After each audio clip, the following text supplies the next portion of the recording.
How to shoot splats of a statue, a question of great importance. Allow me to explain. You will need one 360 camera, one selfie stick, and a statue, preferably magnificent. Step 1. Walk around it. Slowly. Camera at chest level. This is your main pass. Step 2. Lower the stick, hip level. Same path, same direction. You are capturing the base, the roots, the ground. Step 3. Raise the stick overhead. Again, the same route. Now you own the sky. Step 4. Return. Main height, opposite direction. Every blind spot, every shadow, every angle the statue thought you missed. Upload to Splatica. And now you may walk through it.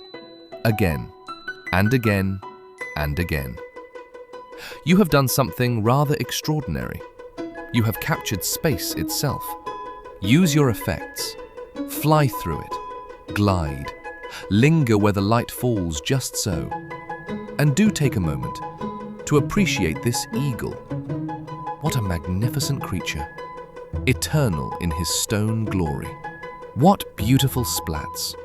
So, if you too wish to step inside a three-dimensional world, built from nothing but a 360 camera and a little patience, visit Splatica. Walk through your world.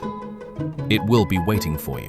And, a small courtesy between us, should you mention the code EAGLE3D upon arrival, you shall find yourself 5% the richer. A gentleman never refuses a discount.